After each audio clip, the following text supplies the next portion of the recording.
Today we are joined by Liam from the Shared Minds podcast. Probably going to be the number one podcast in Australia in a couple of months, right? Yes, that's it. Not too long at all, actually. So I'm just making sure everything's on silent. We don't actually have a time frame on it, but it's definitely the number one goal and something that we're striving to and working towards every day. And it's we're getting there slowly. That's awesome. And yeah, we have Liam today because he also suffers from OCD. And we're going to do a bit of a deep dive into, how it came into his world and how he's doing right now. So maybe you can share a bit of a backstory before we start about how your OCD started.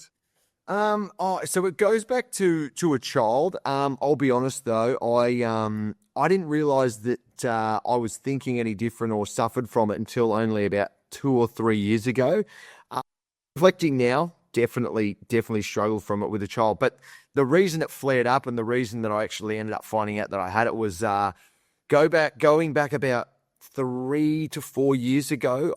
I was engaged with my fiance at the time, and we were together for about 7 or 8 years at that point. And I used to go out and party and drink a lot. And when I would black out and forget the night, I would replace that with cheating. Or killing someone, or doing, anything. Whenever you black out, your brain just decides that it's just going to make up a story. So it ended up really latching onto cheating. So I stopped drinking, and I thought, okay, yeah, this will be okay. And then I was working with a lady at the time. She was similar to my age, and me and her became pretty close, but just friends, obviously. And one day I went into work, I was having a really rough day, and she said, do you want to go for a walk with me? And I was like, yeah, sure, we'll go for a walk, we'll have a chat, and I'll tell you what's going on. I kid you not, this walk was under 2 minutes, and it was a 150-meter walk. So we walked out the front of my office, we're walking around, and we get about halfway through, and I had a random thought of, imagine if me and her kissed right now. How weird would that be? I'm completely sober at this point. Anyway, fast forward, end the walk, and all is well, what I thought. Fast forward a couple of hours, and I thought, why did I have that thought of kissing this girl? Like, that's kind of, did I kiss her? Did she kiss me? Did I touch her inappropriately? And that ended up going till about 9 o'clock at night. And I was like really ruminating, trying to figure out if me and this girl kissed. And at 9 o'clock at night, I'm sitting there in bed just going, this isn't right. This isn't normal. So I'm just obviously trying to get to the bottom of it. Anyway, that ends up lasting for 9 months, that obsession. 55 seconds of every minute of every day is spent trying to figure out whether I've kissed this girl or not. About 4 months in, I called my mum crying in a car park at 7 a.m. because I hadn't eaten or slept in 4 days. I had so much anxiety, and I just got to breaking point. Like, I felt like I was going insane. I could not figure out what was going on with me. So I opened up to Kirby about it, the co-host of the podcast, talked to him, and he helped me through it. And then another good friend of mine, Jack, he suffers from it. And about 8 months in, I told Jack, and we were sitting in the car, and he goes, what's wrong, man? Like, you don't seem good today. And I was like, you know what? I'm just going to tell him. Who cares?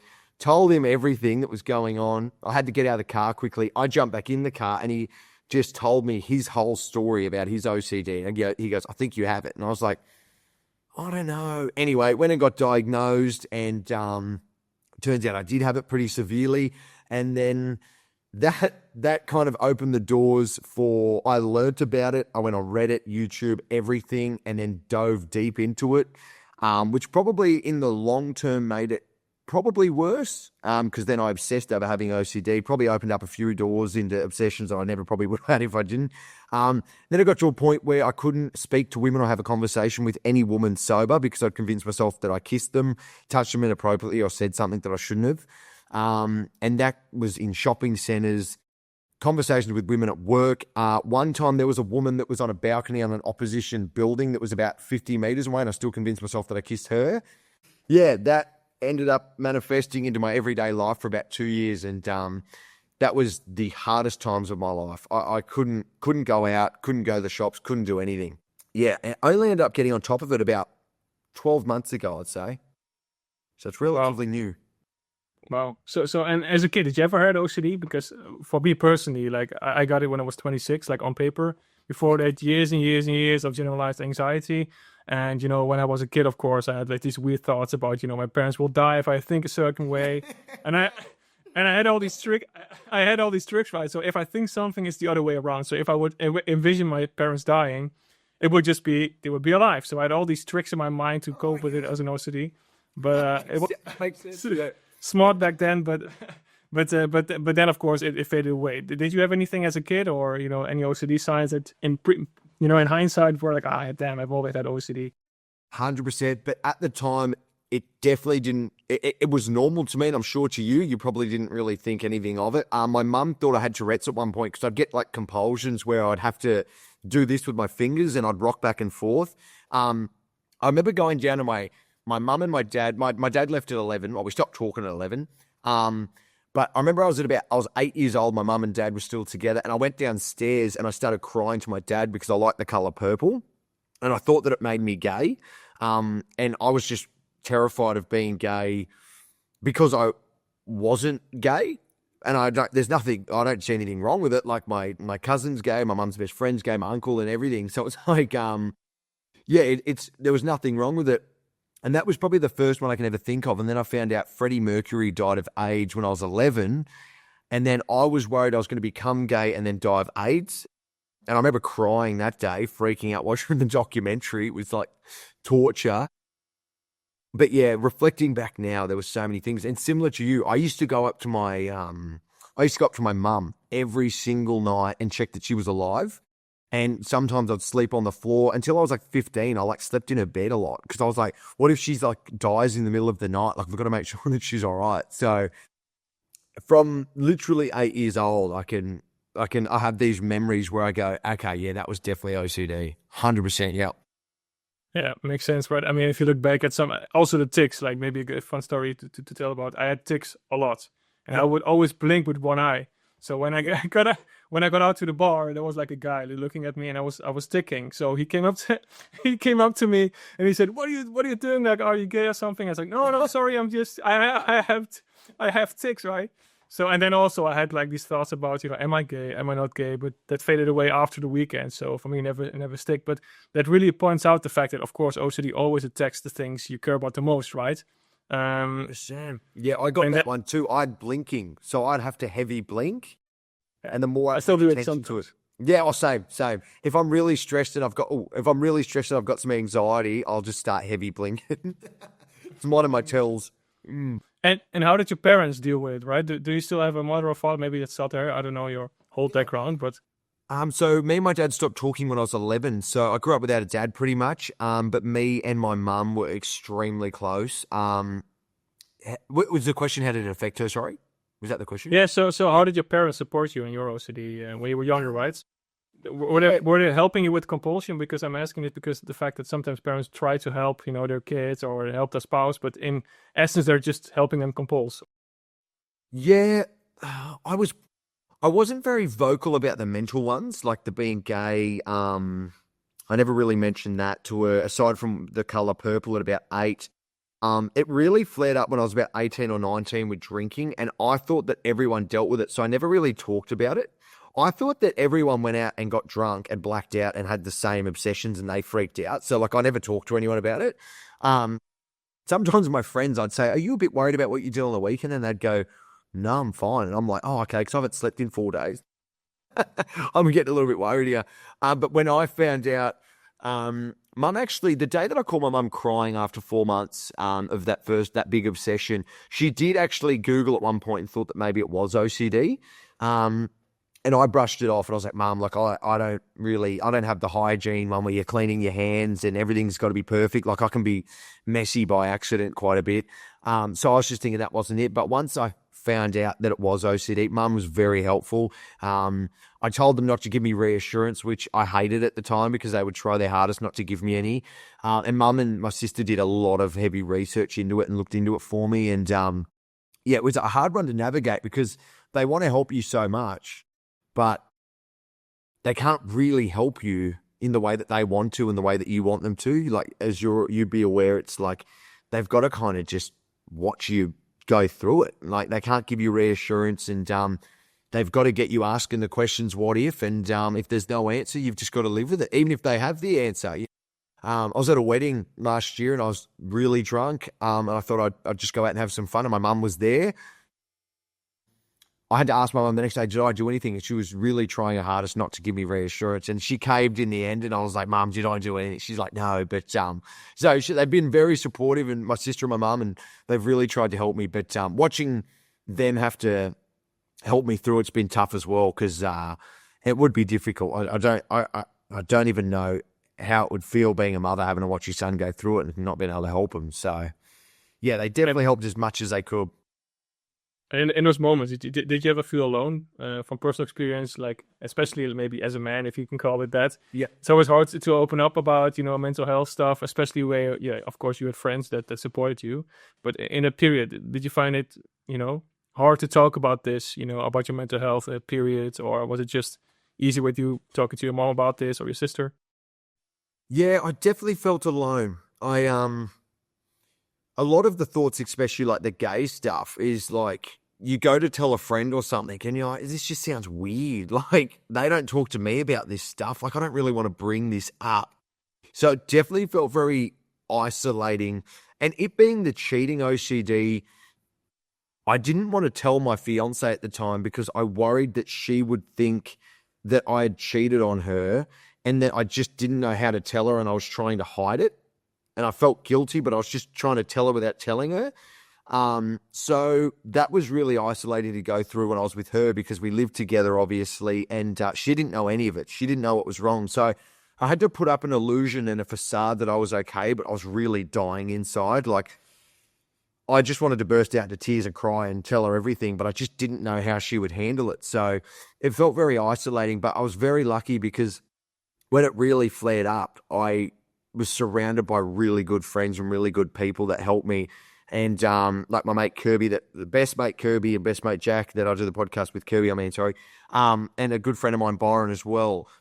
Without them three guys and my mum and my sister, I don't honestly know where I'd be today. So yeah, for anyone that's going through it, I know it's tough and I know it's hard, but I definitely recommend opening up as much as you can, because if I didn't open up to them, I don't even know where I'd be today. But to answer your question, definitely felt lonely, 100%.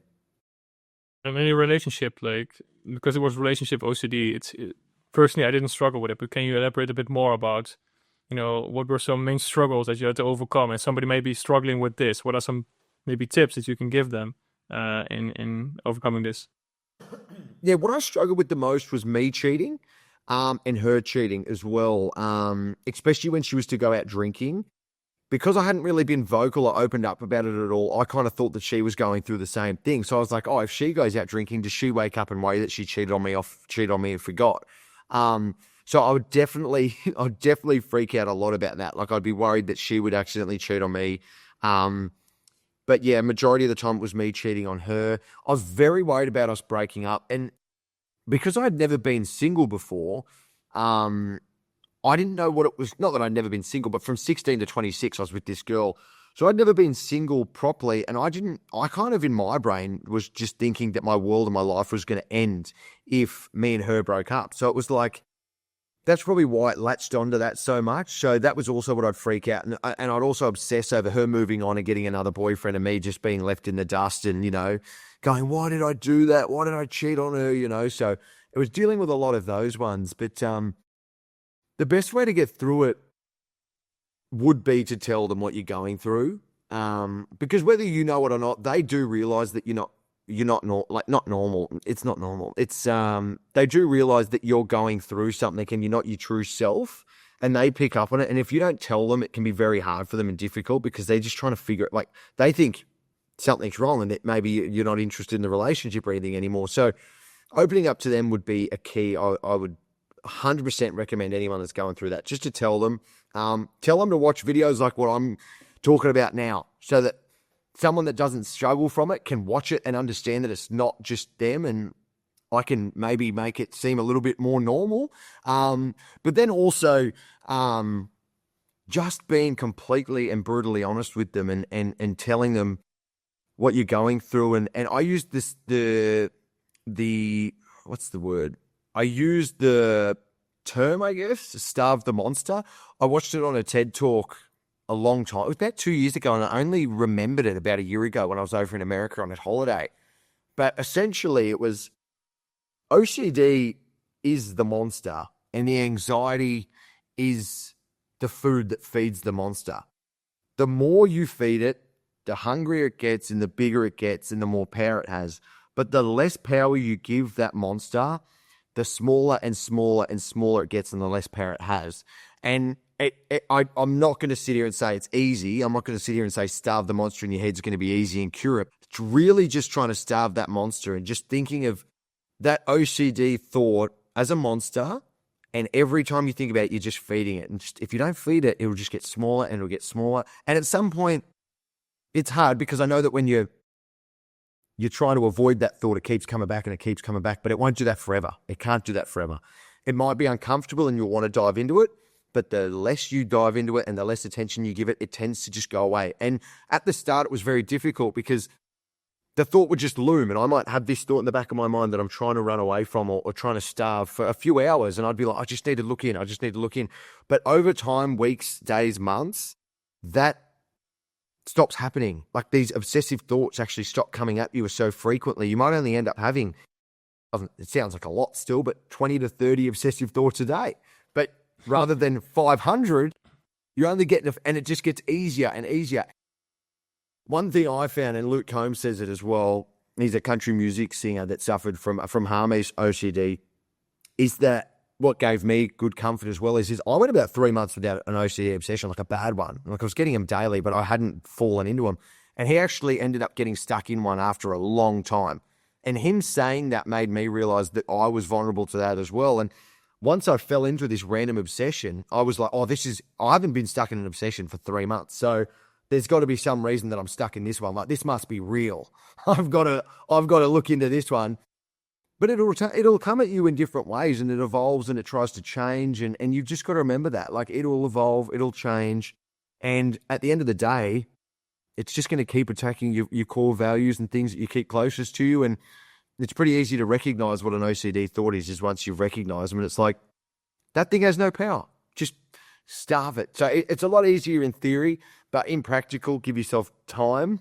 And after time, it'll really start working. It's really what worked for me. And there's a TED Talk on it. If anyone's listening, anyone that's listening that wants to listen to it, just look up TED Talk Starve the Monster, and that'll come up, and that's what I listened to a few times. Yeah. Did you have any therapy, and what kind of therapy did you have for your OCD? Or is it just, knuckle, did it all yourself? Or yeah, so I did therapy. It was... So I went to therapy, OCD. It was an OCD clinic, like he specialized in it. Unfortunately, he was very new to it. I honestly think I was one of his first few clients. I don't think he'd been doing it for very long.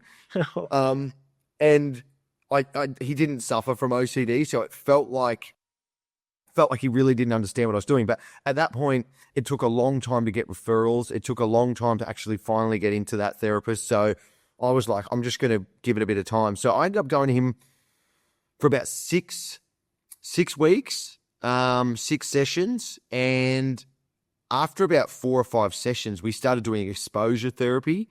And that was just me sitting there watching YouTube with him.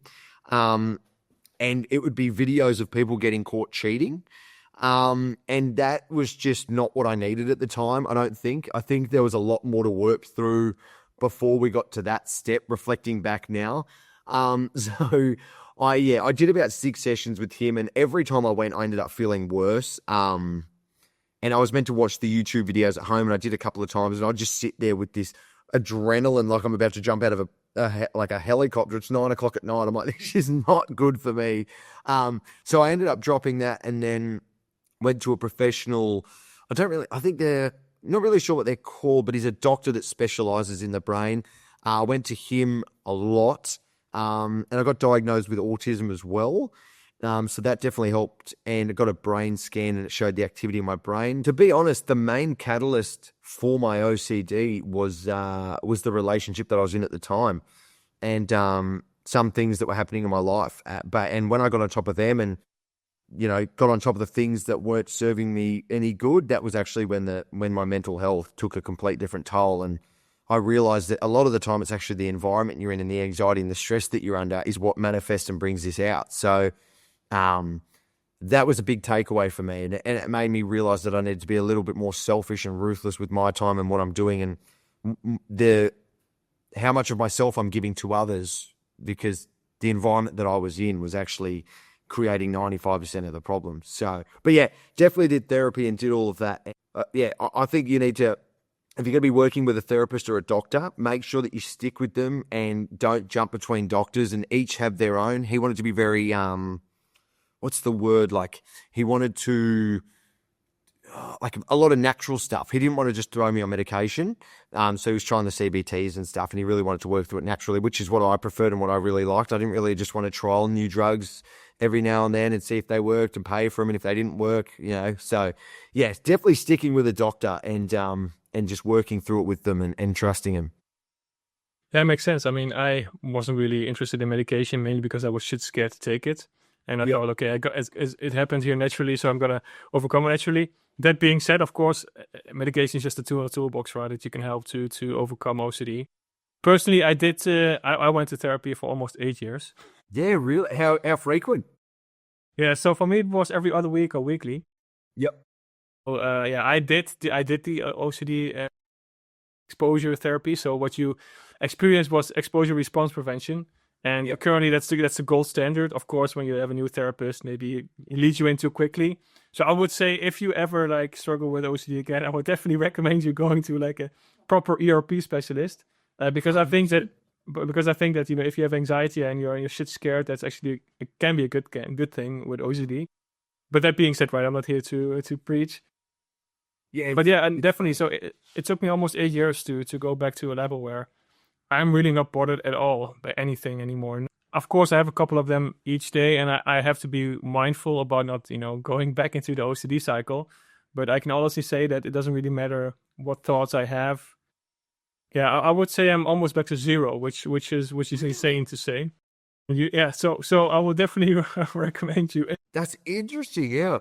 Yeah, so if you struggle with it, for example, with relationship OCD, now you're not really in a relationship, right? Do you ever fear that if you go back to a relationship, you'll be, back into that whole OCD cycle again? Or is it something you think you can? Yeah, and maybe it's a triggering question maybe for you, but I'm just curious. Oh no, it's, you're making me think because I was in the 10-year relationship and I stupidly jumped into one very quickly after, about 2 months later. And it came up again. Obviously I had different feelings to someone that I'd been with for 10 years. So that was over catastrophized, and those emotions and everything attached to that were very big, compared to the smaller relationship, but it was coming back. I had a Christmas party and I went out and had a big night. And I was a little bit worried that I went out and cheated, but that only lasted a few days. What I learned, and I'm sure you've probably learnt this as well, is that you aren't your thoughts, and these negative thoughts and these obsessions that get you usually go and attack your core values of who you aren't. And a big thing that worked for me as well was realizing that I wouldn't do these things no matter how drunk I am or frustrated I am or whatever's going on, is that that's not me, and I wouldn't do these things. That's something I needed to learn. No matter how drunk I was, I wouldn't cheat. That's not who I am. So it was that was a good realization for me going into that relationship. It obviously didn't last long. It's not. I wanted to say, because I had those thoughts, yeah. No, I mean, but on the thoughts part, right? So for me, I actually had a stage where I thought, yeah, I'm not a killer, right? I'm a good guy. I will never do this, but that would only last a couple of months or a couple of weeks. And I'll be, but what if you go crazy? And then a whole new OCD theme popped up. And if you're crazy, then you don't know what you're doing, right? It can be completely fine for yourself, but you're still fucking up the whole world. So I'm interested to know what did you do in order to get on top of your OCD? Yeah, so that's of course like people ask that me daily right now because in my DMs it's flooded with people. How do you overcome it? How can you cure it? How can you all these questions that we both had when we first had this terrifying Yeah. experience of thinking that what the fuck is happening. But I would say it's the combination between exposure response prevention. So what we talked about earlier, where you expose yourself to fearful situations and just deal with the stress and wait until it becomes boring. So repetitively expose yourself to the things you fear until it becomes boring. So your brain learns that, hey, of course you're not your thoughts. That's true, but you can also learn on an emotional level that, of course, there's nothing to fear. And so what happened in the first years of OCD, I still had these thoughts, and it would give me a triggering fear. So anxiety rised up. I could say this is not my thoughts, and super well, but it didn't really help me in the long term when it comes to just handling OCD. Because with OCD, especially what I have experienced, you can have different themes, right? It doesn't really matter, but we always follow the same patterns, right? It's always a obsession with a compulsion, and then of course some kind of a panic attack if you're like deep into it. Yep. But it's hard to, as someone with OCD, it's hard to see what you're obsessing about. They're so blinded by the fact that you're actually having an obsession. Yep. That even though you say, for example, you're not your thoughts, if you're not even aware that you're having this heavy anxiety, or you're like not going into relationships, for example, or again you're fearful for shit, then I would say it's still a good thing to look into exposure response prevention, just based on the fact that this helped me a lot. And I would say, like, that's the main part. And second was ACT, which is acceptance commitment therapy. So it's radical acceptance of your thoughts. That's the other part. So definitely look into that if people are watching. And the other one was a bit of EMDR. So I had a bit of a trauma, back in the day. Couldn't really talk about my emotions. Yep. That also helped, but OCD, it doesn't really get help by talk therapy. It doesn't really work. Talk therapy. You can talk about OCD with it, isn't it? It's so. What's the word? It's like a double-edged sword, OCD. Yeah. Like what you think will fix it. It's like talk therapy. It's like you feel so good talking about it, but that's the problem. Yeah. You can't. You know what I mean? And then it's like, exactly. I found going to therapy too much wouldn't be great, because some days I'd be feeling fine, and then I'd go into therapy and I'd tell them something, and then I would just be like, oh, that's right. They'll be like, I'd tell them about an obsession I had earlier in the week that wasn't getting me anymore, and then I'd talk about it, and then I'd leave going, oh no, now I'm worried about it again. So it's I definitely that's quite interesting. So you'd say that you're at zero now, zero thoughts? Never. Well, I mean, no. So I would say I still get all of these thoughts, right? So I have a fiance. I still, if I have a knife in my hand, I see like the most gruesome situations. Yep. So the thoughts will never really go away, because it's just the way our brain is wired. We care so much about shit that and our brain cannot really distinguish it from from it being a thought or being reality, in a sense. Meaning, I have to put a disclaimer here, meaning that your emotions already are turned on just by a thought. It's called thought action fusion. So look it up if you don't know what it means. But so back to zero means that I still have all of the shit that I used to have 8 years ago, but it means that I can process it in a way that's not affecting me anymore. And by doing that, of course, you can still have every fucked up thought in daily life, but you're not really triggered by it on an emotional level anymore. And still, I do sometimes. I go back into obsessions, and I have to catch myself doing that. But I do have the tools to overcome it, right? And I would say OCD is chronic, but it doesn't mean it is constant all of the time. And it also means that you will become your own therapist and your own best friend in overcoming OCD.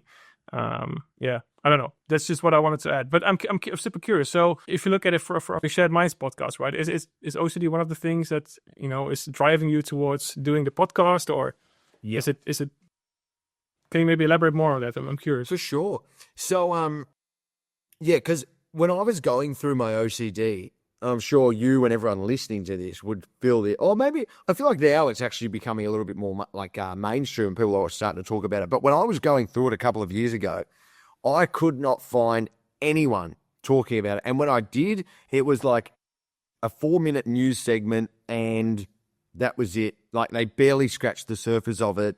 And then it'd be somebody talking about it, and like they weren't going in depth with it. And, it was or it'd be therapists or something talking about it. And it was very sterile conversation. And I was like, I want to hear someone that's going through it. Like I want to hear it. And I finally found that.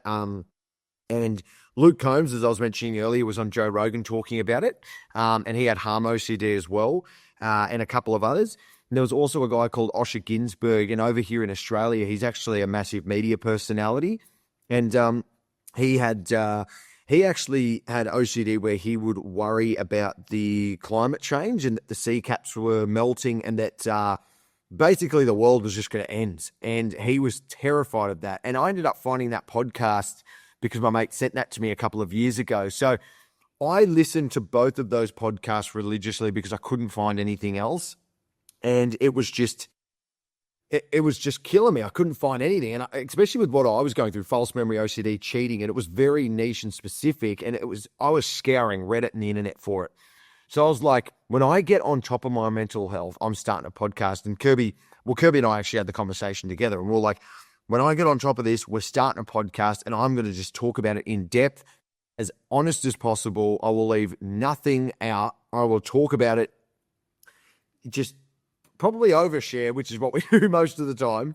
But yeah, we're going to do this. And when we came up with it, I wasn't in a position to be able to do a podcast. I would have just sat on the end of a microphone with no solutions for anyone. I would have been talking about my OCD and I couldn't help anyone. So we're like, when I get better, we're going to start this podcast. And lo and behold, last year in August, got on top of it and started the podcast. So we started off with predominantly me and Kirby's story about like my OCD and my mental health. And you're a bit naive when you start a podcast with a mate. You think, oh, we can do this forever. And then after like 4 or 5 episodes, you're like, oh, well, I've kind of told my story in depth over 5 hours now. And it's not that we didn't have anything else to share, but it was like, I want to hear stories from other people that are successful, that have gone through some mental health and come out the other side of it with an inspiring story to share. And so did Kirby. We ended up interviewing all these people and, so now we're mental health and we're mindset because I'm very interested in mindset as well. But yeah, we try and stick to, I'll always talk about my OCD and my mental health on there. We've interviewed a therapist from New York and a guy here that was a lived experience OCD therapist and interviewed him in depth as well. But yeah, so at the moment we're aiming to be the number one mental health, we will become the number one mental health podcast in Australia. And it's just interviewing anyone that's gone through any form of mental health that has an inspiring story to share that we take value out of. And I look at Luke Combs with just, that bloke inspires me every single day from what he went through. He is the number one country music artist in Australia, in the world, sorry. And I went to one of his concerts in 2019 and there was 1,500 people there. And I went back at the start of this year and there was 80,000 people there.